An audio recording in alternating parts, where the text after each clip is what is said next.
I am distracted. What's up, guys? This is the Hiding Our Bias podcast, and I'm Caleb Brooks, and I'm with my co-host Tripp Blackmon. Tripp, what's up, man? It has been a while. Yeah, man, it really has been. What you been up to? Nothing much, man. I've just been watching all these bowl games, these dud bowl games that we got going on. I don't know, the ones lately haven't been too bad, for real. Well, if you go by quality of football being played, they have been kind of bad.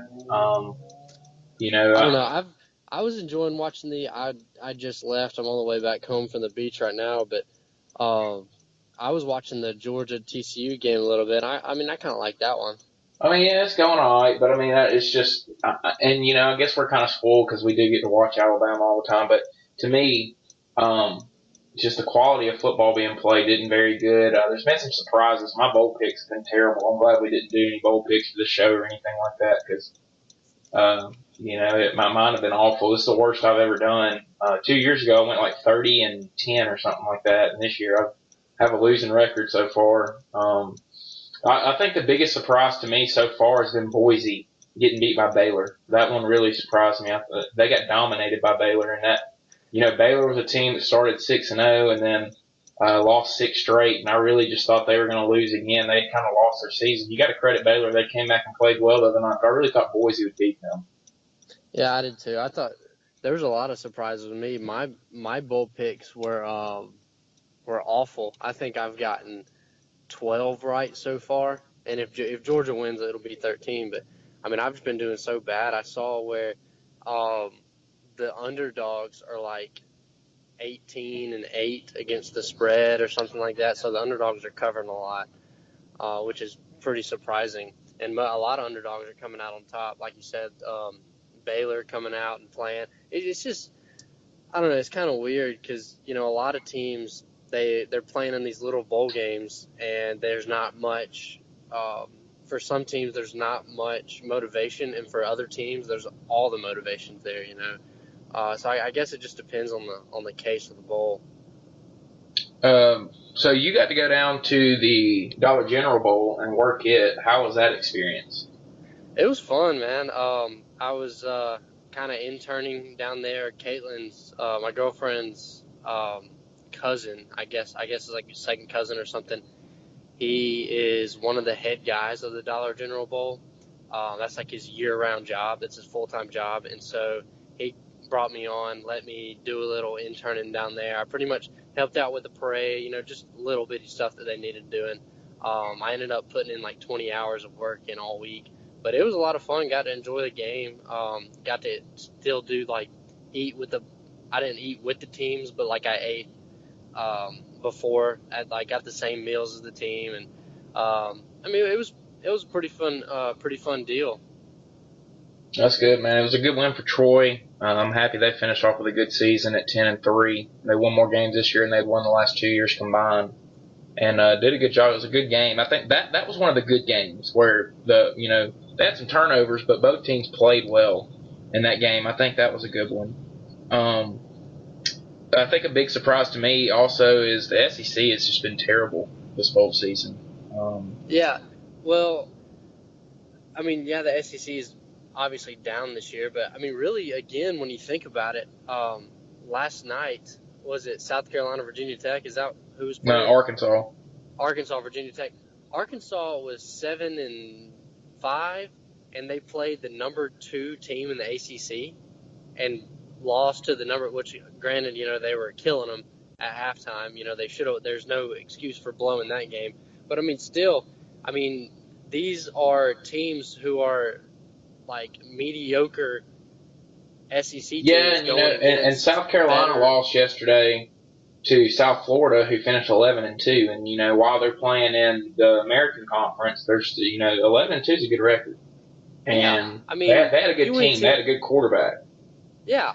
Obviously South Carolina. I'm not saying the SEC's been looking good. They haven't been, but just in the defense of the SEC, they have been playing all these other 1 and 2 seeds from other conferences. Yeah. So that is just in defense. But then again, the better SEC teams play like today, tomorrow, and Monday. So right now you got Georgia's beating TCU 24-23, and then Tennessee's playing later on the day. Go Cornhuskers. But Stanford's up on North Carolina right now in the second quarter, 10-7. Big game tonight, Michigan and Florida State. I'm looking forward to that one. I think that's going to be a really good game between those two teams. And then tomorrow, of course, we have the college football playoff, and we can talk about it for a second if you want to. Alabama's favored by 14, which is a lot to me, but they've proven us wrong picking against them all year, and so I'm not. I think Alabama covers in that one. I got a feeling Alabama's going to come out and win pretty easily. I think it's going to be super, super close. I think that this Washington defense is pretty good. I don't know. I think that we've seen better teams in this Washington defense, but I still think they've had a month to prepare for Alabama. I'm going to take Washington covering. I think it's going to be about a 7-point game. I just don't see it. I don't see that happen. Alabama's too talented. People were kind of comparing it to how confident they were playing Ohio State a few years ago, but Cardale Jones isn't lining up at quarterback for them tomorrow, and Zeke Elliott isn't lining up at running back for them, and Eli Apple's not playing on the defensive side of the ball for them. There's a lot that goes in. They have players. Ohio State had players.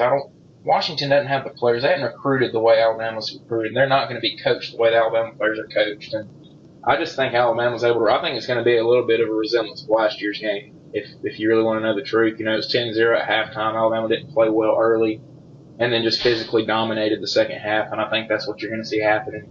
I don't see them score much, but that's just that's my opinion. I just don't see how they score much. They're not going to be able to run the ball on them, and we're talking about a team that lost to USC, who while USC definitely got better as the year went on, Alabama beat them first game of the year 52-6. First game with Jalen Hurts, first game with a new team, they beat them 52-6. Washington lost at home to that team, so I just don't see a way that Washington beats Alabama tomorrow. It could happen. Peterson is a great coach. He does a good job of drawing up stuff, but I think Alabama's able to run away with that one. I think the big one tomorrow night though is Clemson Ohio State. I've got Clemson winning that game. I think they physically dominate Ohio State. You might have a different opinion on that, but I think Clemson physically dominates Ohio State. I'm not as impressed with Ohio State after watching them play Michigan that day at home. A lot of turnovers, a lot of mistakes. I thought they were physically whipped on both sides of the ball by Michigan and just happened to end up winning the game. But I think Clemson wins. I think we see a rematch. I don't know.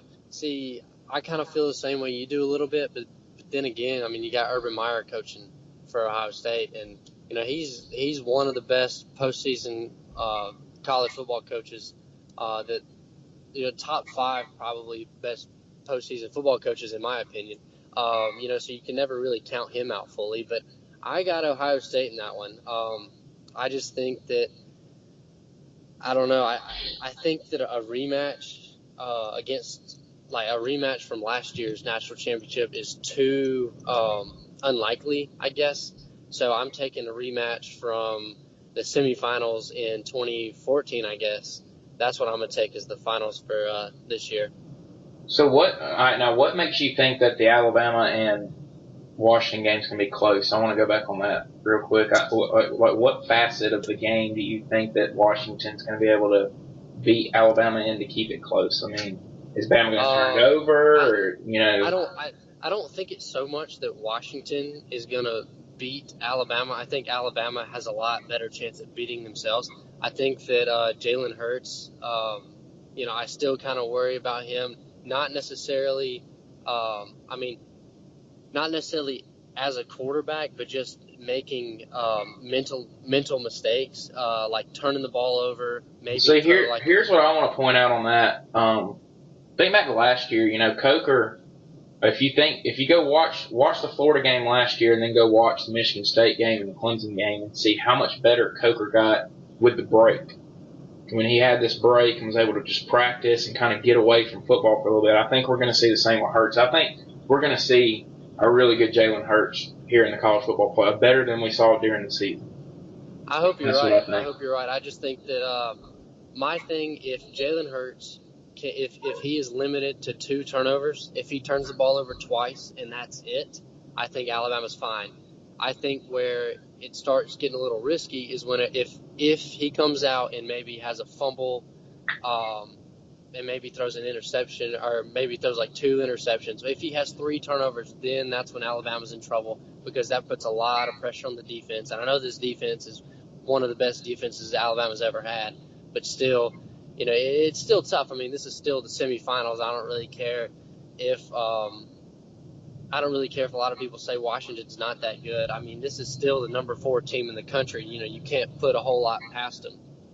The thing with me is, I kind of look at it, the reason I compare it to last year is, you think back, remember Michigan State and Iowa playing in the Big Ten championship, and those, of course Washington and Colorado and USC were the best 3 teams in the Pac-12. USC obviously couldn't make the Pac-12 championship game because they were in there with whichever one, I think Washington, but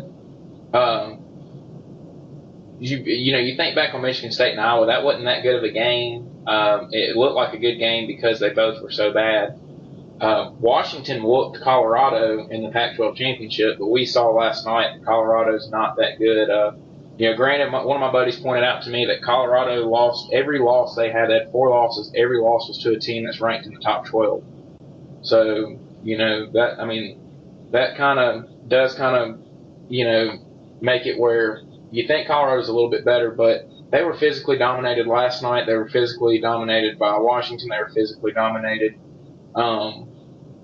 by Michigan after Michigan finally woke up in that game, and then USC beat them. So, I just don't see a place in the game that Washington is better than Alabama. Now, when you think of Ohio State and Clemson, I think the big matchup in that one is going to be Deshaun Watson against their defense. I think that's going to be a matchup to watch.